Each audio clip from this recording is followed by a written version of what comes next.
Now at 6, a Newton County crash claims the life of one man and injures several other people.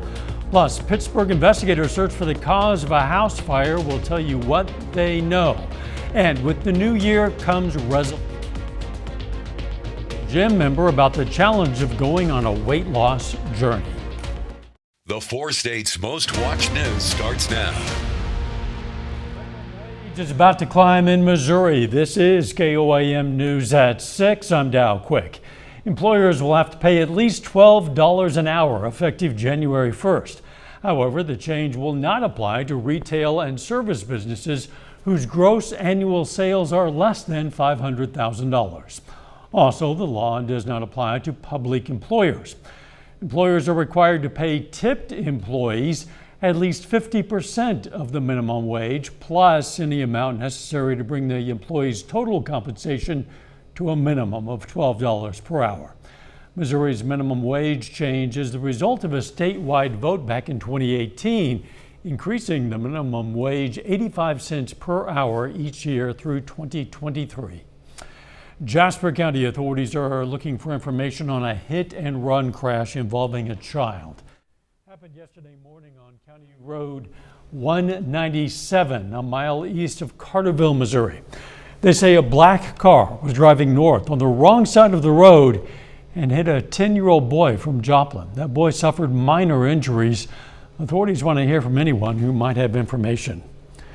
A Joplin man has died. 5 more people are injured from a Christmas Day car crash.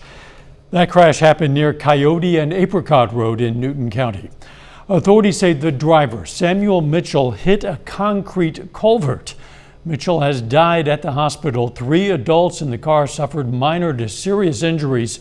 2 children suffered serious injuries as well. Authorities say no one was wearing seatbelts. A report from the Missouri State Highway Patrol shows the total number of crashes they worked during the Christmas holiday was up compared to last year. The report looks at crashes from Friday evening to last night, and this year 3 people died in traffic crashes. The Highway Patrol worked a total of 306 crashes. That number is up considerably compared to last year's 227 crashes. You can find a full breakdown of the report with the KOAM News Now app. Authorities search for the cause of a house fire that took the life of a northeast Oklahoma man. That fire happened around 8 p.m. on Friday at 322 B Street Southwest in Miami, Oklahoma. Fire crews noticed heavy smoke and fire from a bedroom window where they brought out a 56-year-old man. He died from his injuries yesterday. Pittsburgh officials released information today about last week's house fire on Forest Street. That fire happened on Friday, shortly after 6 a.m. Authorities reported flames rising from the roof of that 2-story house. The fire appeared to be in the attic. The fire was under control in about half an hour. No one was hurt, and there is no word yet on the cause of that fire. Some Okmulgee County, Oklahoma residents said they're frustrated after being without water over the Christmas holiday. But frustrated would be an understatement. Jordan Tidwell reports this is not the first time they've lost water. Randy's system is filling up water jugs again after he lost water at his house near Twin Hills in Okmulgee County. You can generally tell if it's going to be really cold or anything slightly abnormal, we're getting ready to have problems. He says this has happened to him several times in the past few years, and it's upsetting. He says his water turned back on this afternoon, but has very little pressure and looks brown. I'm running through 2 12-inch commercial filters, and it was really dirty. It looks similar to like iced tea.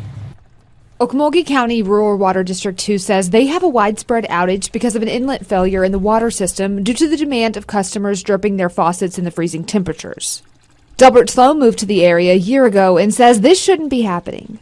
Moved back to the country and where we could raise livestock, and now we're having to haul water for the livestock. Sloan says he's leaving town for a few days and worried about what things will be like when he gets home. We've never run into a situation like this where you have to hustle, to keep water in your house. Both Sloan and Systems say they feel like they don't have answers on why this is happening, and they want things to change. I've thought about getting a couple of tanks and storing maybe 4,000 gallons at a time. That way, when something like this happens, I've got at least a month of capacity. It's just stuff that you shouldn't have to ever really think about. The Water District says it's in the process of adding another inlet to the system and it plans more upgrades. The temperature has been moving in the right direction. Let's check in with Doug. Yeah, finally, after we've been into the deep freeze for so many days, we got into the 30s yesterday, which was good. Cold start this morning, down to about 9, but we went into the mid 40s during the afternoon, which is a lot better than what we have been. 37 in Parsons, Grand Lakes 41, Pittsburgh's 37. We have Neosho right now sitting at about 43 degrees, but the winds are starting to increase, and these are going to continue to really kick up as we go through the overnight hours for us tonight. By morning, we're going to have winds gusting right around 40 miles per hour at times. So, of course, with the wind, it gives us a little bit of a wind chill. It makes it feel like upper 20s in our northern counties, and then everybody else about 30 to about 35 degrees. Wind advisory in effect tonight and tomorrow, and then into tomorrow night as the winds are really going to be fairly strong. But besides that, not a whole bunch going on, pretty much clear skies. We're going to talk about those warmer temperatures here in just a bit. All right, we'll see you soon. The new year brings New Year resolutions. One of the top resolutions every year is getting into a healthy lifestyle. KOAM's Kerry Worthen spoke with a local gym member about what he thinks it takes to keep your health goals.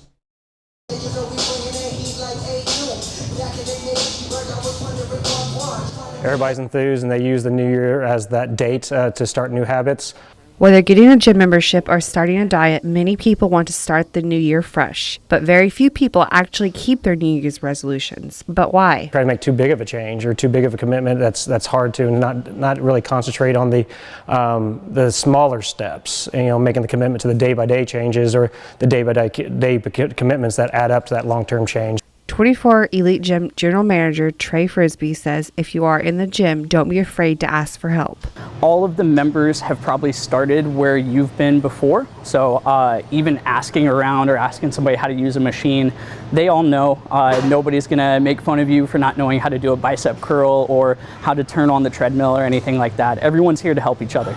He also says finding an accountability partner, whether it be a spouse, friend, or someone you can call, really helps. Yeah, don't expect everything to come all at once. It takes time and just being steady at it. And as you do it more and more, you'll get a little stronger and a little stronger and a little better in shape. First is just making the commitment to the person you see in the mirror every day and knowing that you got to show up to that person. So whether it's eating right or joining the gym, the goal is to take one step at a time. In Joplin, Kerry Worthen, KOAM News. A CBS News poll found the percentage of Americans making New Year's resolutions dropped in 2020 and in 2021. Coming up, how Joplin High School students learn the ropes of working in business at the school coffee shop. And later, the Pitt State Gorillas women's team hits the court tonight for the first time in 10 days. We'll preview their matchup against Tabor College. KOAM's always looking to hear from aspiring journalists, so we're continuing a program where we air stories shot, written, and edited by local students. This next story comes from Joplin High School. Joplin students are getting a business lesson and a shot of espresso all in one. Joplin Eagles television student reporter Andrew Myers takes us to the coffee shop within the walls of Joplin High School. Every day, students line up to get drinks, not just from Starbucks or 7 Brew, but a coffee shop tucked into Eagle Alley at Joplin High School. This coffee shop, known as JoJo's, is operated by students for the students. Marley Black works at JoJo's, and she says this shop is great. I mean, it gives everyone like a cheap option of beverages, and it ranges from coffees to teas and lemonades, so I think it's a nice little extra thing. And she says the shop has taught her some lessons she couldn't learn from a book. It's definitely taught me how to deal with people and work with money and stuff like that. The coffee shop program is part of the business classes. Lindsay DeWelt is the teacher in charge of it, and she says it's a great opportunity that not many schools have. The coffee shop gives students real life experiences, so they learn how to run their own business, they learn customer service skills, they learn marketing skills, like how to set promotions that students will actually want to buy, and it's just a good experience for life. So, if you're ever sleep deprived and need a quick hit of caffeine, JoJo's is your place to go. Reporting for JHD, I'm Andrew Myers. And again, our thanks to that Joplin High School student, Andrew Myers, for that report. A little bit later, the Kansas City Chiefs will kick off the new year with a matchup against the Denver Broncos. We're going to hear from the Chiefs. Plus, our temperatures are going to continue to warm up over the next few days. We're going to check that out coming up.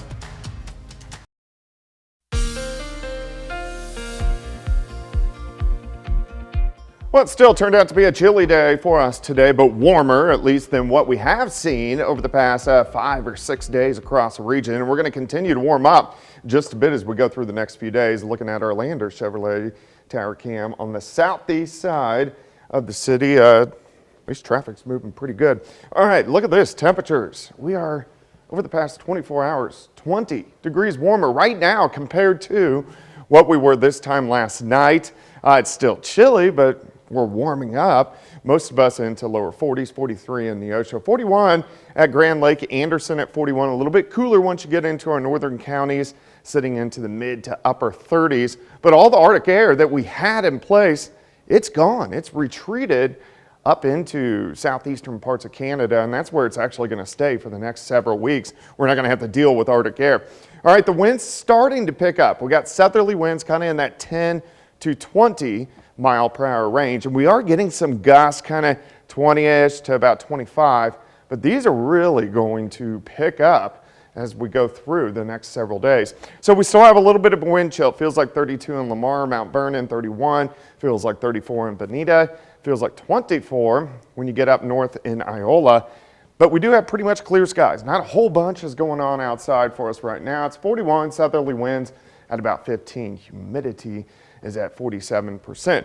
Through the overnight hours, we slide back into the lower 30s and then actually start to rise a bit as we head toward dawn. So when you wake up, I think most of us are going to be sitting right around 40 degrees. Just a few little clouds kind of sneaking through. Most of the Central Plains look pretty good.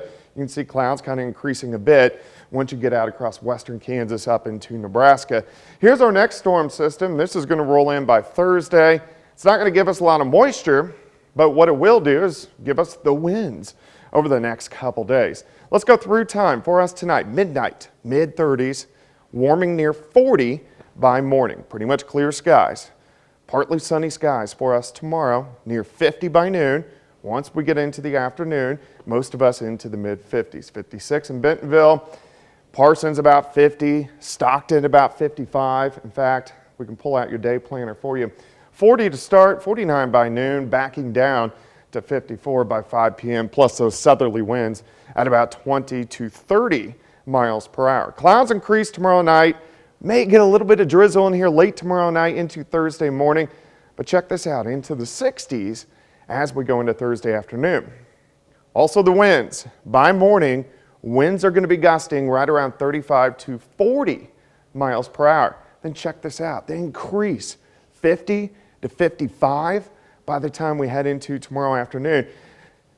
So you better do something about the trash can because it's pretty much gone forever. It's not even in the neighbor's yard. It goes to the next neighbor's yard and then continues down the road as it is going to be super windy for tomorrow afternoon. So we're going to make it an alert day just because we have a wind advisory. 55, 63 on Thursday. We will get a few showers in here as we head into New Year's Eve. Until then, not much. Maybe those trash cans, when they disappear, go the same place as that one missing sock once it goes into the dryer. Yeah. They're all piled up someplace. No one knows where that is. Yep. Someday, maybe, we'll find them. Thanks, Doug. Drivers in Newell, Missouri can expect lane reductions and traffic delays beginning next Tuesday, a week from today. Crews will begin work to stabilize the stream bank and make sidewalk improvements along Elk River on Route 59 between the Elk River Bridge and the Butler Creek Bridge. Only one lane on Route 59 will be open at all times.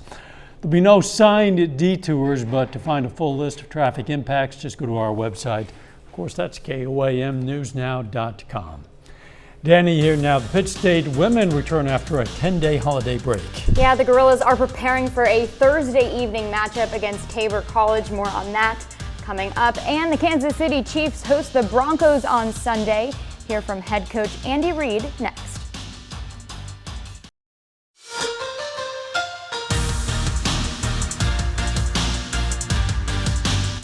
The Pittsburgh State Gorillas are back on the floor this afternoon after 10 days off for Christmas break. Pitt State is 8-3 overall and 4-2 in conference play. The Gorillas' offense has been a consistent strength through those first 11 games. They're averaging 77 points per game and have the 4th best field goal percentage in the MIAA. We have a lot of different people with different strengths. You know, you got Corinna in the post, you got Tristan Gegg, best shooter in the league.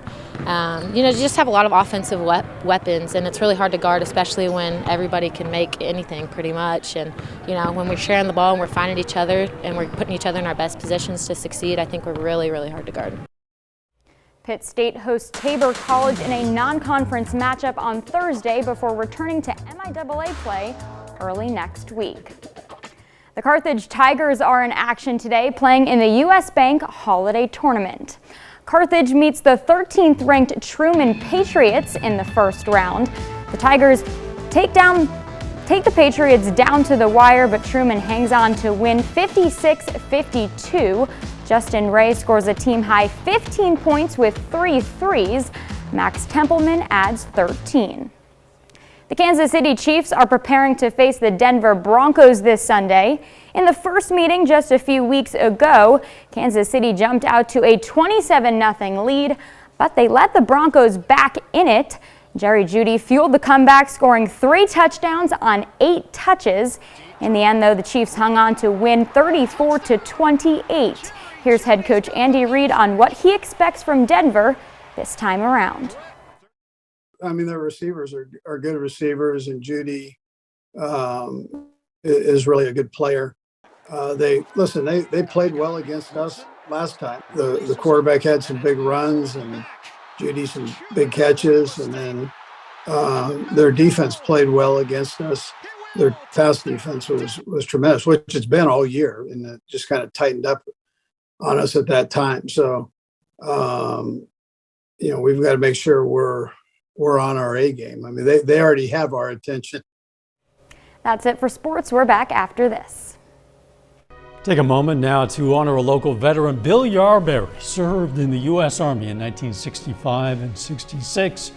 The Milo, Missouri native was stationed in Korea, and we're proud to salute Sergeant Bill Yarberry, a 4-state hero. Here's a look at what's coming up on KOAM News at 9 on Fox 14. We're going to have a look at how the powerful winter storm is causing headaches for airlines and travelers following the Christmas holiday. Plus, the Supreme Court orders that Title 42 shall remain in effect for now. That concerns immigration. And a Republican congressman says he embellished parts of his resume in his successful campaign for a U.S. House seat. Those stories, a lot more. It's coming up tonight on KOAM News at 9 on Fox 14. Nice to see the temperature climbing, Doug. Yeah, it's going in the right direction, but the winds are also going to be climbing as we go through tonight into tomorrow. Winds gusting at times 50 upwards to 55, and still windy on Thursday as we go into lower 60s. Rain chances by the weekend. Final sports note. First day back for the Pitt State men and women. They will play at home on Thursday. Very good. Thanks for joining us. We'll see you right back here for KOAM News at 10. Let's make it a great evening.